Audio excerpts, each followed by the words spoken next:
हम आपके और पापा के मान सम्मान के कबो ठेस ना पहुंचे दे।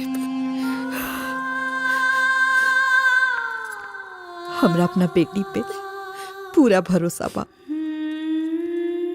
जीजा जी गुस्सा छोड़ दी ना, देखी ना चली विदाई की रस्म करा लियल जाए। अब जौन भइल तौन भइल, ब्याह तो हो गइल ना। हाँ ब्याह तो होइए गइल, उहे किस्सा कहल बा भइल बियाह हमोर करबे का। हाँ अब तो रस्में करे के बा, वो हो जा। देखा तो चिंता मत करा, हम जाके खिचड़ी खिलावे के इंतजाम करता नहीं, ठीक बा?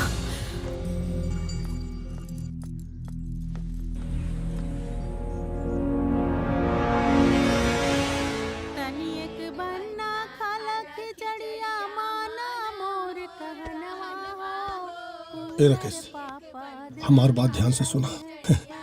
जब ले हम कहब ना तब ले खिचड़ी खइहा मत। देखा भूपा जी, रात भर बियाह में बैठल बैठल करिया दुखा गई। अब जौन करे के जल्दी करा। अरे मर्दवा तो इतना आसानी से बियाह ना होला, थोड़ा तकलीफ बर्दाश्त करे। बैठा आराम से लगना है।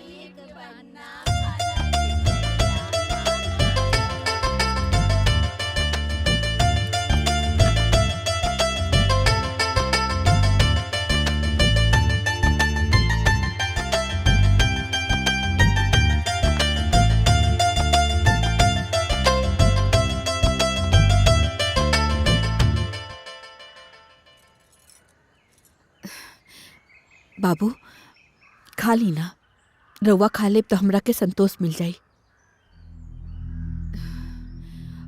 औरो कुछ चाहे तो उहो बोली।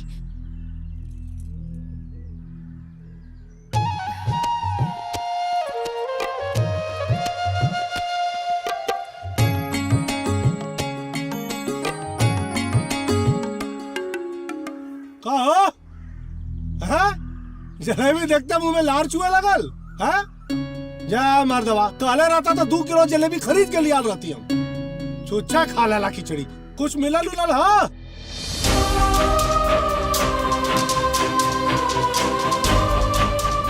अच्छा अच्छा अच्छा अच्छा चला ठीक है।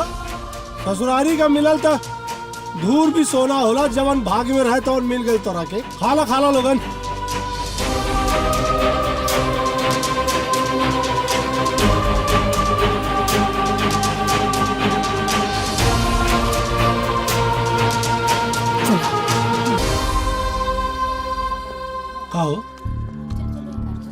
कहले रहनी ना जबले इशारा ना करा तबले खिया मत। सास पता ना का फुसफुसौनी कान में आके टप देनी जलेबी ठूस लेला। अरे नजरिया आला जलेबी पेट दुखाए लगल। सर ही जलेबी खाई बात यहाँ हाल ना हुई। वॉशरूम हाँ कहीं रुका, व्यवस्था करता नहीं। बेटा जी, बेटा यहाँ लेके जो बाहर शौचालय हो निपटवा देंगे जी। चलो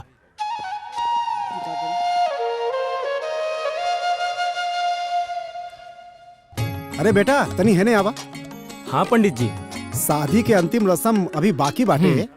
ऐसन करा लड़का के पिताजी के बोला लो, आ मड़वा हिलाए के रस्म कइल जा। पंडित जी जा। सोना इस लड़का हमारे पानी के भाव चल गई।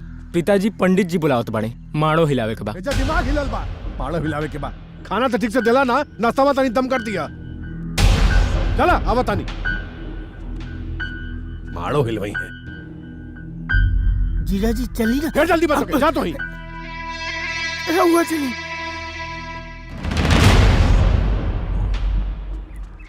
का पंडित जी, अब मड़वा हिलावल जाए।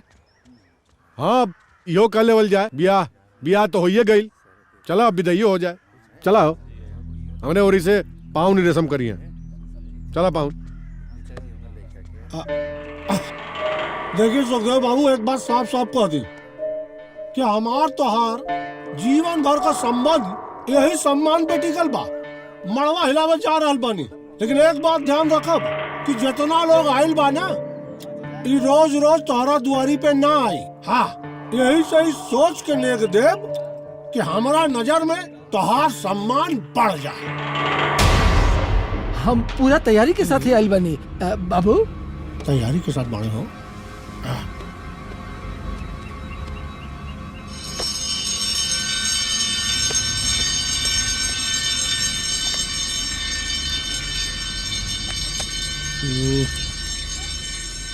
चवन्नी भर का हुई हो खाली डब्बा में बोल रहा दारा का कहीं का दी है कहा मारा यह बेइज्जती करवाता नहीं हमार चवन्नी भर का अंगूठी लिया के मड़वा हिलवाता नहीं हमसे क्या तेरी गजब बेइज्जती हुआ भाई बड़ा कंजूस ये हमर माई के आखिरी निशानी भी ले ली।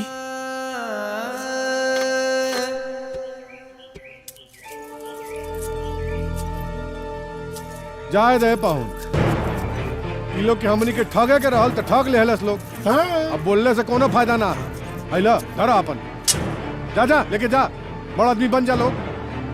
इतना बड़ा कंजूस तो हम देखबे ना कहीं बिटिया के ब्याह करब आके देख लिया।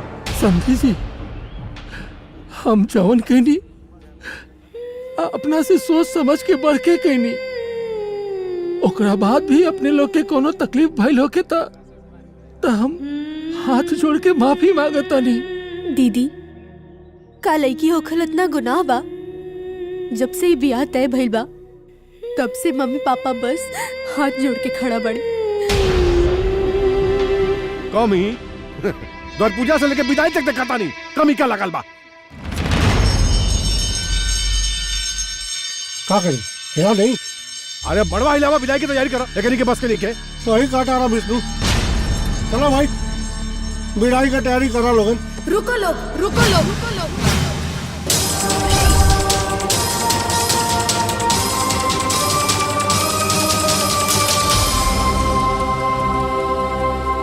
ये विदाई ना हुई और हम इस शादी के भी माने से इनकार करत आनी ना बेटा। अरे जौना लोग के मन में इतना लालच बा ऐसन लोग के का भरोसा ऐसन लोग के पेट कबो ना भरी। जौना दिन से बियाह तय भइला हमरा पापा के चेहरा से चैन छिन गइल।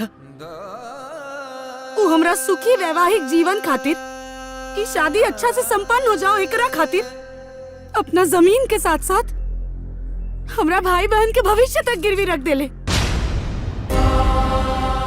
लेकिन केहू के खाना नहीं के पसंद केहू के चाय नहीं के मिलत केहू के सामान में ब्रांड नहीं के लौकत।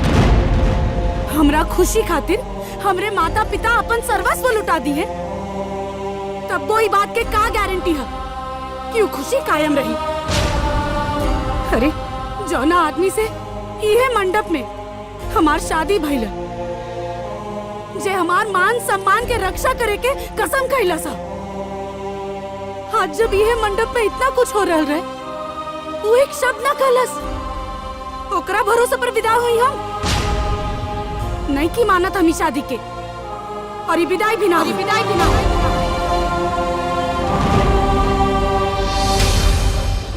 वो तो ठीक है तोहार बाबूजी आपन जीवन भर के कमाई न्यौछावर कर देले पूरी जिंदगी के कमाई गंवा देलन उनके बारे में भी तो सोचा उनकर का हुई। हमरे पापा के जितना पैसा खर्च भइला ये लोग कुल पैसा लौटे हैं। तो बिटिया पगला के लगा माने बर्दाश्त करे कोनो हद हो लगना हैं का कहती है गजबा बेइज्जती बा भाई हैं। अरे जब लड़की खुदा रिश्ता तोड़तिया तो ये बताई हमरा के कि दहेज कौना बात का वापस होई ये बतावा लोग लड़का पूछा तारा।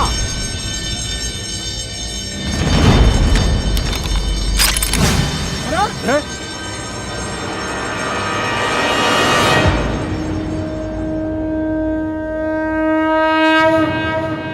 मंगलम भगवान विष्णु मंगलम गरुड़ध्वज मंगलम पुंडरीकाक्ष मंगलाय तनो। जबले हमरे पापा के खर्च भइल पैसा के पाई पाई तू लोग वापस ना लौटा देबा ई बारात यहाँ से वापस ना जाई। ए समझी जी का हो रहा भाई ए घेर पूरा बराती के कौनो भागे के कोशिश कैलेस तो ओकरा के गोली मार दे। ए घेर सबके घेरा सोन खड़ा हो। गजबा बेइज्जती बा भाई हैं। ए बम बस बहुत बेइज्जती हो गई। ये लड़की ये जन्म में हमरे घरे के पतो ना बनी कबो ना बनी। सुन लड़की ये जा खड़ी रह तोर बाप